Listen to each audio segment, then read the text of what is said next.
Hello friends, welcome to R S H to care. আজ থেকে আমরা যে ওয়েস্ট বেঙ্গল এসএসসির যে গ্রুপ সি আর গ্রুপ ডির এক্সামের যে নোটিফিকেশান বেরিয়েছে বা সেখানে যে এক্সামগুলো হতে চলেছে সেখানে জেনারেল নলেজ বা জিকের ওপরে কিছু ইম্পর্টেন্ট এমসিকিউ আমরা ক্লাস করাবো। আজকে আমরা তার প্রথম ক্লাস শুরু করছি। এখানে যে বিভিন্ন যে সিলেবাসের যে টপিকগুলো দেওয়া আছে সেই টপিকগুলো নিয়েই কিন্তু মিক্সড এমসিকিউ তোমাদের জন্য আমি রেডি করছি। আর যে ক্লাসগুলো তোমাদের এখানে করাচ্ছি সেইগুলোর যদি কোয়েশ্চেনগুলো তোমরা প্র্যাকটিস সেট হিসেবে বাড়িতে নিজেরা প্র্যাকটিস করতে চাও, সেই হিসেবে যদি পিডিএফ চাও তাহলে কিন্তু আমার টেলিগ্রাম চ্যানেলে আমি সেগুলো দিয়ে দেবো। টেলিগ্রাম চ্যানেলের লিঙ্ক চ্যানেলের ডিসক্রিপশানে দেওয়া আছে, সেখান থেকে তোমরা জয়েন হয়ে যেতে পারো। তো চলো ভিডিও স্টার্ট করার আগে বলি, যারা চ্যানেলে ফার্স্ট টাইম ভিজিট করছো তারা কিন্তু অবশ্যই চ্যানেলকে সাবস্ক্রাইব করো। আর সাবস্ক্রাইব বাটনের পাশে থাকা যে বেল আইকন রয়েছে সেখানে অলে ক্লিক করো, তাহলে যখনই আমি কোনো নতুন ভিডিও তোমাদের জন্য আপলোড করব তার নোটিফিকেশান তোমাদের কাছে পৌঁছে যাবে। এখানে যে এসএসসির প্রিপারেশন তা তো চলছেই, তার পাশাপাশি প্রাইমারি আপার প্রাইমারি ক্লাসও চলছে, তোমরা চাইলে সেই ভিডিওগুলোও দেখতে পারো। তো চলো আজকে যেটা প্রথম প্রশ্ন সেটা দেখে নিই। রামচরিত কার লেখা? কালিদাস, চরক, পাণিনি, সন্ধ্যাকর নন্দী। সঠিক উত্তর হবে অপশান ডি। নেক্সট কোশ্চেন, মেগাস্থেনিসের লেখা বইটির নাম কি? ইন্ডিকা, ঋগ্বেদ, পুরাণ, অর্থশাস্ত্র। সঠিক উত্তর হবে অপশান এ। নেক্সট কোশ্চেন, ভারতে স্বর্ণ মুদ্রার প্রচলন কারা করেছিল? গ্রিকরা, কুষাণরা, মৌর্যরা, চোলরা। সঠিক উত্তর হবে অপশান বি। এক্ষেত্রে বলে রাখি, যদি অপশানে ব্যাকট্রিয় গ্রিকরা থাকে তাহলে কিন্তু উত্তর হবে ব্যাকট্রিয় গ্রিকরা, কিন্তু অ্যাকচুয়ালি স্বর্ণ মুদ্রার প্রচলন করেছিল ব্যাকট্রিয় গ্রিকরা। এখানে যেহেতু শুধু গ্রিকরা আছে সেহেতু বললাম কুষাণরা। যদি অপশানে ব্যাকট্রিয় গ্রিক থাকে তাহলে আনসার হবে ব্যাকট্রিয় গ্রিক।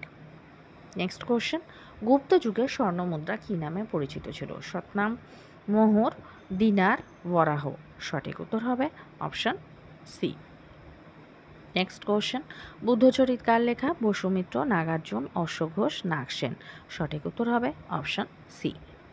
নেক্সট কোশ্চেন, ভারতের সঙ্গে নিম্নের কোন প্রতিবেশী দেশের সীমান্ত রেখা সর্বাধিক? নেপাল, ভুটান, আফগানিস্তান, বাংলাদেশ। সঠিক উত্তর হবে অপশান ডি।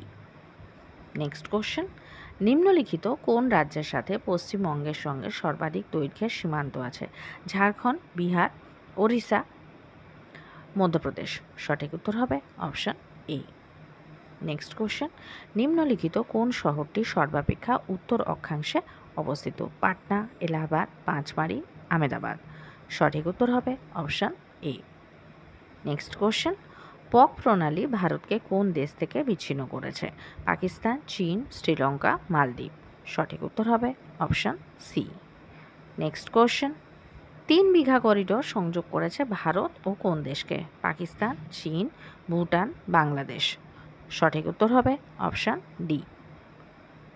নেক্সট কোশ্চেন, গণপরিষদের ডক্টর বি আর আম্বেদকরের নেতৃত্বে খসড়া কমিটি যেটা হয়েছিল সেটা গঠিত হয়েছিল কবে? 13ই ডিসেম্বর 1946, 22শে জানুয়ারি 1947, 23রা জুন 1947, 29শে আগস্ট 1947। সঠিক উত্তর হবে অপশান ডি। নেক্সট কোশ্চেন, গণপরিষদ কর্তৃক ভারতীয় সংবিধান তৈরি করতে সময় লেগেছিল কতদিন বা কত সময় লেগেছিল? অপশানগুলো দেখে নেব। 2 বছর 7 মাস 23 দিন, 2 বছর 11 মাস 18 দিন, 3 বছর 4 মাস 14 দিন, 3 বছর 11 মাস 5 দিন। সঠিক উত্তর হবে অপশান বি। নেক্সট কোশ্চেন, গণপরিষদের প্রথম সভার প্রথম দিনে সভাপতিত্ব কে করেছিলেন? রাজেন্দ্র প্রসাদ, সচ্চিদানন্দ সিনহা, বি আর আম্বেদকর, এইচ ভি কামাত। সঠিক উত্তর হবে অপশান বি। নেক্সট কোশ্চেন, সংবিধানের খসড়া কমিটিতে কয়জন সদস্য ছিলেন? 7 জন, 9 জন, 10 জন, 13 জন। সঠিক উত্তর হবে অপশান এ। এক্ষেত্রে বলে রাখি, যদি খসড়া কমিটিতে শুধু আসে কয়জন তাহলে হবে অপশান এ, অর্থাৎ 7 জন। যদি আসে সভাপতি সহ কজন সদস্য ছিলেন তাহলেও হবে 7 জন। যদি আসে সভাপতি ছাড়া কজন ছিলেন তাহলে হবে 6 জন। অ্যাকচুয়ালি ছিলেন কমিটি মেম্বার ছিলেন 6 প্লাস সভাপতি নিয়ে হচ্ছে 7 জন। নেক্সট কোশ্চেন, গণপরিষদের মৌলিক অধিকারের সাব কমিটির চেয়ারম্যান কে ছিলেন?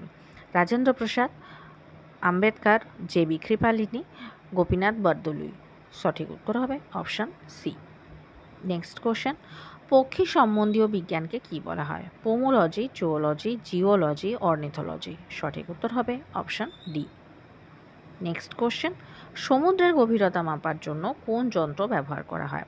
Odometer, fathometer, chronometer, galvanometer. সঠিক উত্তর হবে option B. Next question, Satyajit Ray film and television institute কোথায় অবস্থিত? রাঁচি, কলকাতা, দিল্লি, মুম্বাই। সঠিক উত্তর হবে option B. Next question, Nipah virus প্রথম পাওয়া গিয়েছিল কোথায়? Malaysia, Bharat, Bangladesh, Indonesia. সঠিক উত্তর হবে অপশান এ। আজকে যেটা লাস্ট প্রশ্ন সেটা হচ্ছে পেনিসিলিয়াম কে আবিষ্কার করেন? Lord Lister, Walter Reed, Alexander Fleming, Karl Landsteiner. Actually এটা পেনিসিলিয়াম হবে না, পেনিসিলিন হবে। কে আবিষ্কার করেন? পেনিসিলিয়াম নোটেটাম থেকে পেনিসিলিন আবিষ্কার হয় আর সেটা আবিষ্কার করেছিলেন ডক্টর আলেকজান্ডার ফ্লেমিং। তো আজকের ভিডিও এই পর্যন্ত। যদি ভিডিও ভালো লেগে থাকে তাহলে অবশ্যই ভিডিওকে একটা লাইক করো। যারা চ্যানেলের নতুন, চ্যানেলকে সাবস্ক্রাইব করো, আর সাবস্ক্রাইব বাটনের পাশে থাকা যে বেল আইকন রয়েছে সেখানে অলে ক্লিক করো। তাহলে যখনই আমি কোনো নতুন ভিডিও তোমাদের জন্য আপলোড করব তার নোটিফিকেশান তোমাদের কাছে পৌঁছে যাবে।